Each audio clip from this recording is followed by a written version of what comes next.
Fala, fanático vascaíno, fanática vascaína. Ótimo dia para você, bom dia. Sejam todos muito bem-vindos. Já chega deixando o seu like e se inscrevendo no canal, dando aquela moral.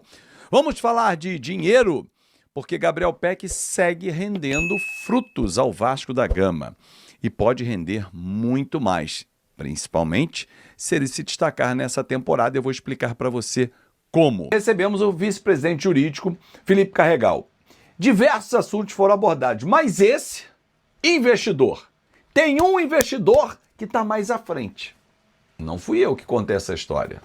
Felipe Carregal. Se liga, vai até o final porque vale muito a pena. E depois assiste na íntegra o papo porque tem recuperação judicial, política do Vasco, SAF, venda e Jorge Salgado, Lúcio Barbosa. Tem muito assunto para você nesse nosso fanático. Bom, deixa eu falar do Gabriel Pec.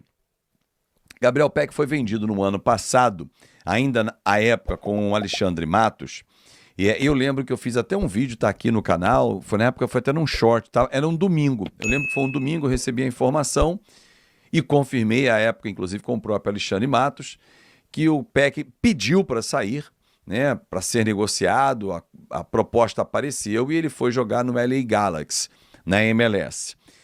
À época, o Vasco vendeu 70% apenas, né, dos direitos econômicos por 10 milhões de dólares, o que na oportunidade dava algo em torno de 50 milhões de reais, mas manteve 30% em uma futura negociação. Só que o contrato foi cheio de gatilhos, cheio de premiações, em que o Vasco se daria bem. Até o 50º gol, por exemplo, do Gabriel Pec na MLS, em jogos oficiais pelo LA Galaxy, o Vasco recebe 10 mil dólares. No ano passado ele fez 19 gols. Nesse ano ele já marcou 4 gols. Então o Vasco já recebeu aí, aliás, não, ano passado 21 gols e nesse ano 4. Foram 19 assistências. 21 gols ano passado e 4 esse. Então foram 25 gols. 25 vezes 10, 250 mil dólares. O dólar oscila, vai para lá e para cá. A cotação de arrecadação do Vasco já passou de 1 milhão, deu 1 milhão e 300 mil reais. Só que há outros gatilhos também, tá? Então, assim, o Vasco vai faturando. Ah, mas esse valor é pequeno. Tem 30% de uma futura negociação. Essa temporada, o LA Galaxy não está indo bem. Está na última posição da sua conferência, ano passado foi campeão. E ele foi muito bem, inclusive ele foi eleito a melhor contratação da MLS, à frente do Luizito Soares. Time do Inter Miami que eu vi no Mundial, horroroso, horroroso. Ah, mas tem o Messi, tem o Busquets, tem o Luizito Soares, o Alba tá machucado, meu irmão. Horroroso. Coitado desses caras que eu citei. As companhias são horrorosas. Mas enfim, o LA Galaxy tem o Gabriel Pec se destacando, no ano passado foi assim, 21 gols e 19 assistências. E é um cara que tem um potencial para sair desse mercado. Jogar na Premier League, acho muito difícil, até porque ele precisa de alcançar um ranqueamento, né? E jogar em seleção, por exemplo, faz parte disso. Por isso que o Ryan, que é um ativo do Vasco, pode ir para a Premier League, porque ele vem jogando categoria de base, seleções. Isso aí vai contando pontos para ele chegar até a Premier League. Então, assim, em relação ainda ao Gabriel Pec, se amanhã, né, vamos dizer, no final do ano, acontece uma negociação para qualquer outro clube, o LA Galaxy vende vamos fazer uma conta aqui, o Gabriel Pec por 20 milhões de dólares, 15 milhões de dólares, vamos pegar. O Vasco tem direito a 30% desse valor. Então, 15 milhões, 4 milhões e meio de dólares são do Vasco da Gama.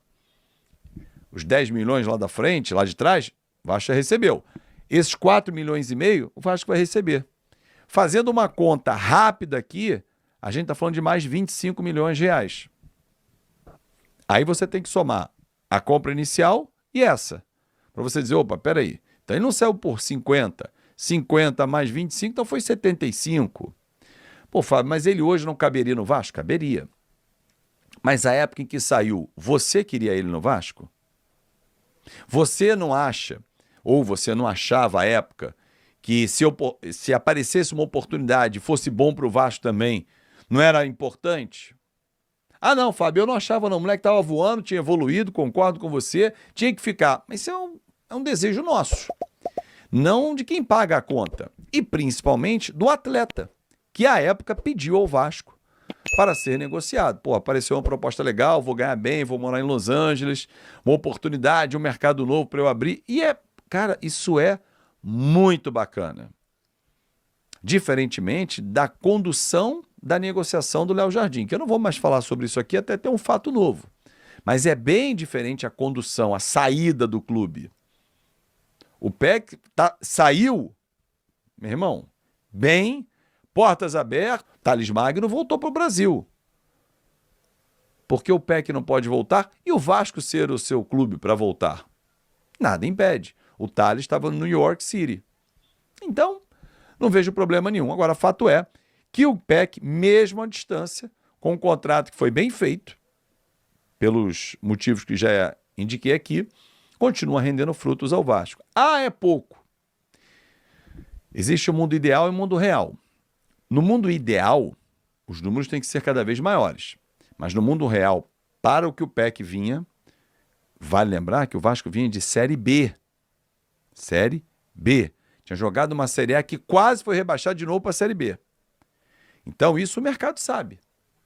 Por isso que o mercado que apareceu para ele foi a MLS. Agora o Rayan não. Está jogando Série A. Ano passado o Vasco jogou Série A. Semifinalista da Copa do Brasil. Avança na Copa do Brasil esse ano, vai para as quartas. Avança na Sul-Americana, vai para as oitavas. O mercado olha isso. Para que você entenda, torcedor, como os clubes olham os seus futuros ativos. Pô, vou comprar o cara lá na Série B? Vou, mas vou pagar baratinho. Quem não está jogando, o nível de enfrentamento dele não é alto. E aí, sabendo da dificuldade do clube, é mesmo que eles jogam mais lá embaixo. Em relação ainda à recuperação judicial, que você falou assim, olha, ninguém pensa, ninguém acorda, vamos fazer a recuperação judicial hoje. Não, foi uma última instância, eles tentaram vários momentos. Mas eu, por exemplo, tenho a visão, e conversando com algumas pessoas de dentro do Vasco e com os torcedores, que há quem pense que um clube bem gerido como o Vasco não precisa ser revendido. Não, uma boa gestão, aí você pega o modelo do Palmeiras, do Flamengo e mostra isso. Aí outros falam assim, não, revenda já. Tem muita gente aqui, revenda já, revenda, e tal. Daqui a pouco eu vou entrar nesse assunto, mas queria entender de vocês, né? Você da diretoria ali representando e conversando com todos. Qual é o interesse hoje do Vasco? É buscar um novo investidor ou falar assim, cara, dá pra gente com uma boa gestão tocar o clube? Fábio, ou a empresa, no caso, né? O Pedrinho sempre disse, o Vasco está buscando um investidor, desde sempre. Isso não mudou. Então, assim, vou repetir, o Vasco está buscando um investidor. Contratamos a G5, que é uma das maiores empresas do Brasil, especializadas em fusão, aquisição, para fazer isso. Então, assim, nós estamos fazendo isso. Agora, eu acho que eu vou entrar nesse seu ponto de revenda já. Eu entendo o torcedor, a ansiedade do torcedor, porque ele olha para fora e vê modelos vamos falar, olham para o Botafogo, a verdade é essa. Sim, o comparativo do investidor é o Botafogo. É isso, hoje é o Botafogo. Que está ganhando, né? Que está ganhando. Sim. Eu te falei, esportivamente brilhante. Internamente eu realmente não sei. Sim. Tomara que esteja. Então eu entendo a ansiedade do torcedor. Agora, existe um movimento político, isso tem que ser dito, que está fomentando esse vende logo, vende logo, vende logo. Que são as mesmas pessoas que participaram lá do processo de venda para a 777. São as mesmas pessoas que sempre defenderam a 777. E que agora estão com esse discurso político para criar um caos, tentar destabilizar. Revenda já, revenda já. Nós não vamos cometer o erro da gestão passada. Não vamos. Estamos buscando investidor, mas na nossa cabeça o processo de busca e como o investidor foi encontrado pela gestão passada, para a gente não funciona. E na prática nós vimos que não funciona. Porque o torcedor diz assim, o Pedrinho tem que levantar a bunda da cadeira e viajar e buscar um investidor. E eu entendo que não. Você não pode ofertar o seu produto. Alguém oferecer, como no caso da G5, buscar um investidor, é do jogo. Agora o Vasco chega, tô vendendo, quem quer comprar? Vou anunciar no jornal. Você até desvaloriza o seu produto. Exatamente. É isso que eu penso também. Exatamente. E hoje, até hoje, nós estamos falando dia 26 de junho de 2025. Já chegou alguma proposta oficial ao Vasco? proposta oficial, não. Nenhuma. Concreta, com valores, não. Então, nenhuma que o Pedrinho falou assim, Não, essa aqui mas me interessa. tem investidor mais avançado no momento. Tem. Tudo bem, mas estou dizendo, alguém chegou e falou assim, vamos sentar que eu vou falar em números. Ninguém sentou e falou em números ainda? Não, ainda não. Ainda não. Ainda não. Mas tem investidor avançado. Tá. Lá atrás, e vazou o nome, acabou o filho também aparecendo muito, do Evangelos Marinax, o Grego quer comprar e tal. E conversando com pessoas que até estavam dentro dessa operação, me parece ter esfriado ele. E a torcida criou um frenesi, porque ele também tem o Nottingham Forest, tem o Rio Ave, tem o Olympiacos, enfim. O Evangelos segue ou nunca mais deu satisfação? Não, esfriou. Esfriou. Esfriou. Até, assim, esse mesmo grupo também fomentou. Vende pro Grego. Sem ninguém saber exatamente que era o Grego. E quanto o Grego vai oferecer também? Não, fomentaram isso sem saber exatamente, nem a gente sabia exatamente o que ele queria. E aí depois se percebeu ali que ele já vinha negociando com São Paulo, antes de manifestar interesse em negociar com o Vasco. Ele já estava com uma negociação muito avançada com São Paulo, aí começou a negociar com a gente, e aí, em determinado momento talvez a gente tenha percebido ali que ele estava de alguma forma jogando com a gente para pressionar o São Paulo. Então assim, fazia parte ali de uma estratégia dele, também tá no direito dele. É do jogo. É do jogo. Só que a gente que está dentro, a gente tem um pouco mais de informação e eu não posso ficar divulgando isso, entendeu? Enquanto lá fora vende pro Grego, sem saber exatamente quem é, o que ele ia fazer, enfim. Eu vou repetir, não vamos pegar o primeiro investidor que passar na rua. Não vamos fazer isso. Agora, você disse que há negociações, há conversas adiantadas. Há conversas adiantadas. Quando você fala em conversas adiantadas, já houve encontro ou não? Já. Já houve encontro? Já. Alguns. Alguns? Mas já se falou em números também? Fábio, assim, falar em número é muito subjetivo. Se discute números, sim, mas o que você perguntou, veio alguma proposta falando assim, agora está aqui oficialmente, essa é a minha proposta financeira. Isso não, mas número de forma subjetiva se fala. Hipoteticamente, você já tem uma noção do valor, do valuation hoje do Vasco. Sim. Que é um valuation diferente da empresa, né? Na minha opinião, é. Porque hoje você tem ativos que você não tinha quando constituiu a empresa. Na verdade, hoje eu tenho uma situação que a RJ nos proporciona de uma estabilidade em relação à dívida, de previsibilidade. Isso, para mim, aumenta o valor do clube. Né? Perfeito. Não tem as dívidas, que até o Jorge Salgado, numa entrevista para mim, disse que seriam as dívidas ocultas, né, que estariam na casa de 200 milhões de reais. Que falou, a polêmica da dívida oculta que eu acho que eu expliquei. Que ele concedeu para mim, que ele usou esse termo. Hoje você tem essa previsibilidade que você não tem essa dívida oculta. Até porque a gente pegou essa dívida que, na nossa opinião, foi tirada do balanço de forma errada, hoje ela voltou para o balanço, que é o que tem que ser feito, e ela está lá contabilizada.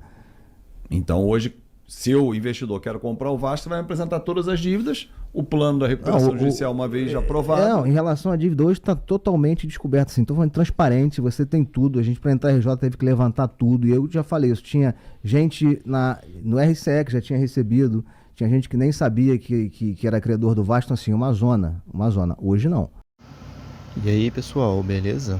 Não se esqueçam de se inscrever no canal e ativar as notificações. Aqui trazemos notícias do Vasco diariamente. Um forte abraço, valeu, fui.